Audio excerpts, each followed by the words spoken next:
नमस्कार मित्रों, हमारे चैनल स्किल पॉइंट में आपका स्वागत है। आज हम लोग, जैसा कि आपने थंबनेल में देखा है, कि घर बनाने के खर्च को कैसे कम कर सकते हैं, तो उसी पर हम लोग चर्चा करेंगे। और आज जो हम लोग चर्चा करने जा रहे हैं वो एस्बेस्टस सीटेड रूफ की चर्चा नहीं करने जा रहे हैं, न स्टील सीटेड रूफ पर चर्चा करने जा रहे हैं, और न ही पफ सीटेड रूफ पर चर्चा करने जा रहे हैं। आज जो हम लोग चर्चा करेंगे वो आरसीसी रूफ वाले घर का खर्च हम लोग बनाने के समय में कैसे कम कर सकते हैं, उसी पर चर्चा करने जा रहे हैं। तो सबसे पहला पॉइंट जो है हम लोगों का वो है selection of plot. Very very important है ये कि आपका जो प्लॉट है उसका साइज कैसा है, स्क्वायर है, रेक्टेंगुलर है, सेमी रेगुलर है या इरेगुलर है।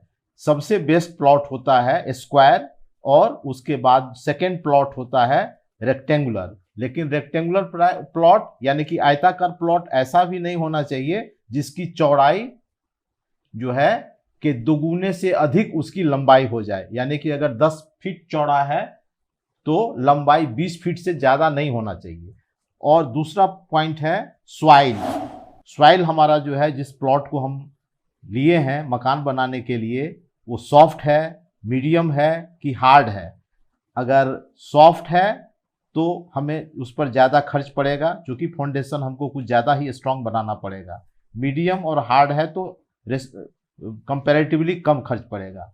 और लेवल देखना होगा कि रोड से जो है उसका लेवल हाई है कि लो है कि मीडियम है।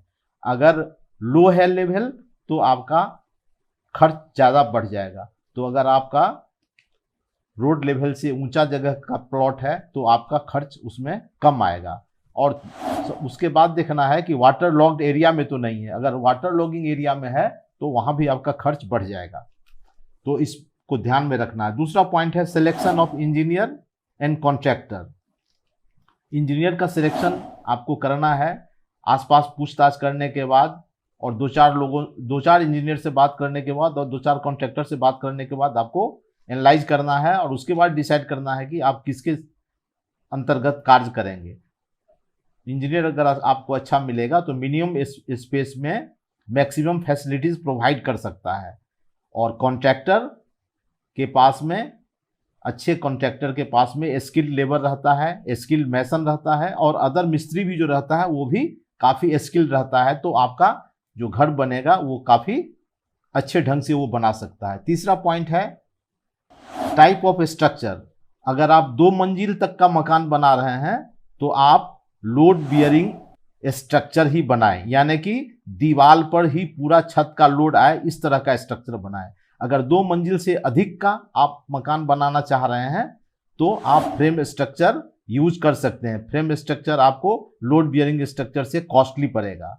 और मिक्स्ड यदि है तो उसको भी आप यूज कर सकते हैं। चौथा पॉइंट है सिंपल प्लान।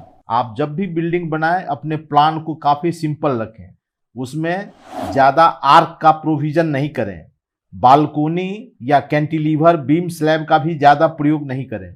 और उसके अंतर जो रूम है, रूम का साइज, जैसे बेडरूम हो गया, किचन हो गया, बाथरूम हो गया, वाटर क्लोजेट रूम हो गया या स्टेयर केस हो गया, वो भी स्टैंडर्ड साइज का ही रखें तो आपका इसमें खर्च कम आएगा। अगर ज़्यादा साइज बड़ा करेंगे तो खर्च आपका बढ़ जाएगा। उसके बाद 5वां पॉइंट आता है फाउंडेशन। और फाउंडेशन जो है, अगर आप 2 मंजिल तक का मकान बना रहे हैं तो ओपन या सैलो फाउंडेशन रख सकते हैं, इसमें आपका खर्च कम आएगा।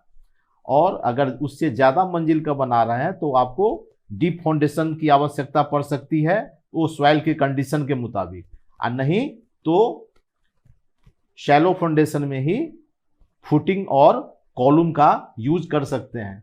क्या एक्चुअली होता है क्या कि फाउंडेशन में खर्च जो है 16 से 20% तक ज़्यादा आ जाता है।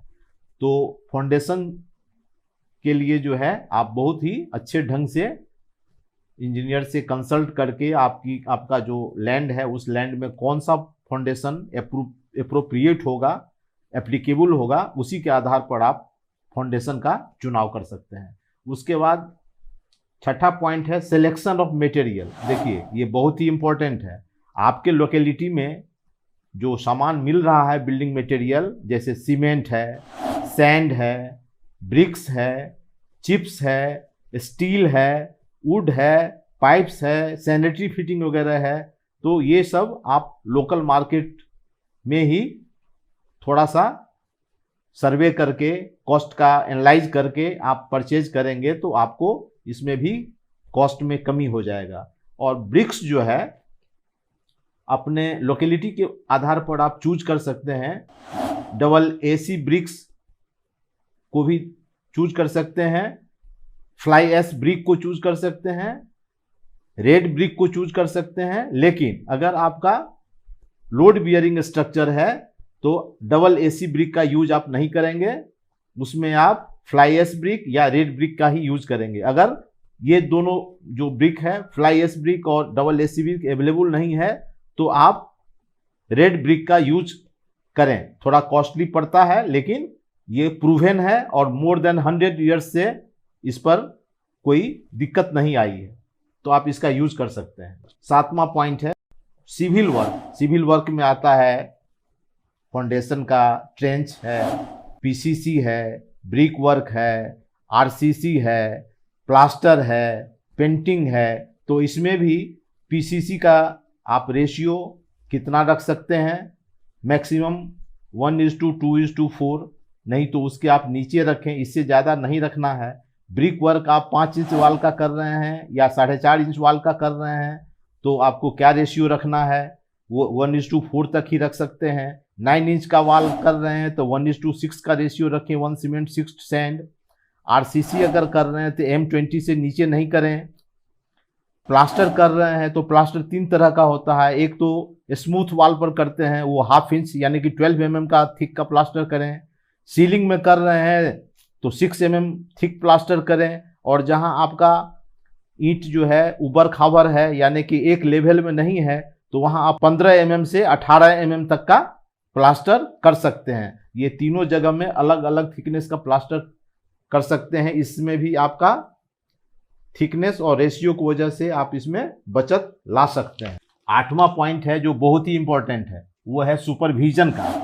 आप जब भी कंसल्ट करें इंजीनियर से तो उनसे आप कहें कि कम से कम हमें 4-5 सुपरविजन आपका चाहिए। एक तो पहला, जिस दिन आपका लेआउट होगा उस दिन आपका सुपरविजन जरूरी है, और उसके बाद जो आपका फाउंडेशन का वर्क स्टार्ट होगा वो जरूरी है, क्योंकि वो इनिशियल स्टेज है, वहां बहुत जरूरी है सुपरविजन। उसके बाद प्लिंथ लेवल पर जब आप आते हैं तो वहां भी एक सुपरविजन जरूरी है। फिर लिंटल लेवल पर जब आप आते हैं तो वहां फिर सुपरविजन जरूरी है। और जब रूफ लेवल पर आ जाते हैं तो वहां पर रेनफोर्समेंट बिछाने का यानी कि लोहा के सरिया बिछाने का कार्य होता है, तो वहां भी सुपरविजन की बहुत ही आवश्यकता है, क्योंकि आपको नहीं पता है कि कितना डायमीटर का सरिया कितने नंबर में कहाँ पड़ेगा, क्या स्पेसिंग होगा इत्यादि।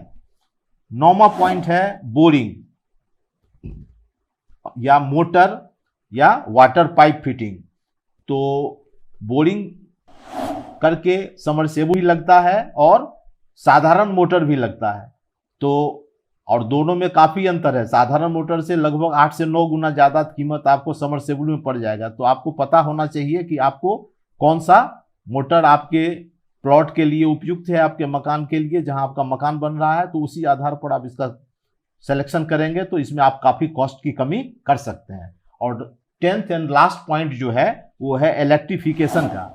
तो इलेक्ट्रिफिकेशन के लिए जब रूफ कास्टिंग करने का होता है यानी कि छत की ढलाई करनी होती है तो उस समय पाइप बिछा देना पड़ता है कि किस रूम में कितना कितना जो है पॉइंट्स चाहिए उस आधार पर, और कहाँ कहाँ चाहिए तो उस आधार पर पाइप, ये इलेक्ट्रिक का पाइप बिछाया जाता है। उसके बाद पोस्ट कास्टिंग यानी कि जब छत की ढलाई हो जाती है उसके बाद फिर आपको इलेक्ट्रिफिकेशन के लिए हर जगह या तो अंडरग्राउंड करेंगे या ओपन करेंगे। अंडरग्राउंड पाइप फिटिंग करेंगे तो आपका कॉस्ट ज़्यादा पड़ेगा, ओपन फिटिंग करवाएंगे पाइप का तो इसमें कॉस्ट कम पड़ेगा। और मटेरियल भी आप बहुत सारे ब्रांड का है, इंडियन स्टैंडर्ड ब्रांड के बहुत सारे ब्रांड के जो है आपको मिलेंगे, तो उसमें आप कंपैरिजन करके और आप जिसमें आपका कॉस्ट कम आएगा लेकिन क्वालिटी मेंटेन्ड है उसको आप यूज कर सकते हैं।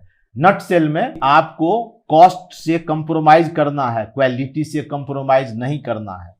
तो ये वीडियो अगर आपको पसंद पड़ता है तो वीडियो को लाइक कीजिए, शेयर कीजिए, चैनल को सब्सक्राइब कर दीजिए और बेल आइकन को भी दबा दीजिए ताकि नेक्स्ट वीडियो का नोटिफिकेशन आपको सबसे पहले मिल सके। तो मिलते हैं नेक्स्ट वीडियो में। Thank you.